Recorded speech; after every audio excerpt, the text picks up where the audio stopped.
season. We'll start off with the Cincinnati Bengals. We'll start with Sky to begin with. The Bengals, who last year had a turbulent season because of the Joe Burrow injury, they're hoping to bounce back. I mean, they lost a lot of the key defensive pieces last year as well. What's the Bengals season going to be looking like for you, Sky? Yeah, so it's sort of like you get to this point now with Zach Taylor's sort of tenure, and you want to analyze it in a bit more detail, right? And they've had the league's 20th best record since he was hired, but then the 6th best record since 2021. So there's obviously been progress. We know they've had a Super Bowl appearance. As much as I love this offense, love Jamar Chase, Joe Burrow, you've got the question mark over can Burrow stay healthy.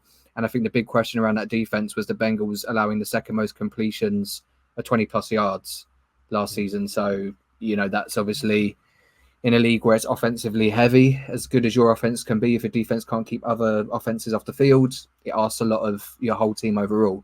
I still think they're a playoff team, but probably them more than most, it comes down to needing to be healthy to sort of cover the cracks of, like you said, losing defensive pieces, having, issues there. But if there's anyone in this division who's going to push the Ravens, for me, it's them.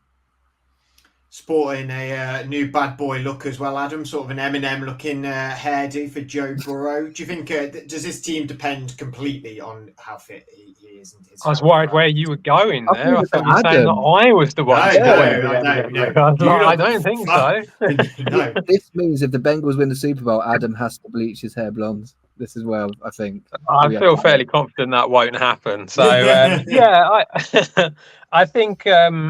I think they've got a strong chance of doing reasonably well. But my concern isn't actually Burrow. I know that obviously he's missed time and through injuries, but I think he's just going to come back, slot right back in as he did, and I think they'll be really really good. My real concern for them is I feel like the defense is kind of the issue a little bit. I feel like they've maybe lost a few players, that have been around for a long time.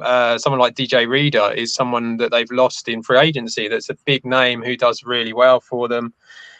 They didn't really, what I would say, bring in any sort of amazing players on the defense, and so I don't really feel like they've moved the needle that much when it comes to that. They've brought in a couple of defensive linemen through the draft who I think will do pretty well, and they are still a contender. All the time you've got Burrow and Chase there, they are a contender to win everything. But to me, it feels like the defense has maybe taken a little bit of a step back compared to what it was a couple of years ago, and that's probably the biggest concern for me. I think a couple of years ago, it was almost like it was a tandem. It worked really well, defense and offense. It was both quite strong, quite new in a way, and a lot of players got to their prime at a really good time. And now, like I said, I think the offense is a bit more powerful than this defense is. Putting my NFL cap on rather than my Steelers cap on, I really hope that Burrow is healthy the whole year. I think he's in that top 5, top 3 conversation for me at quarterback. When he is healthy, he's just such a phenom and so great to watch. And that link with him, Jamar Chase, is got to be one of the deadliest combinations in the NFL.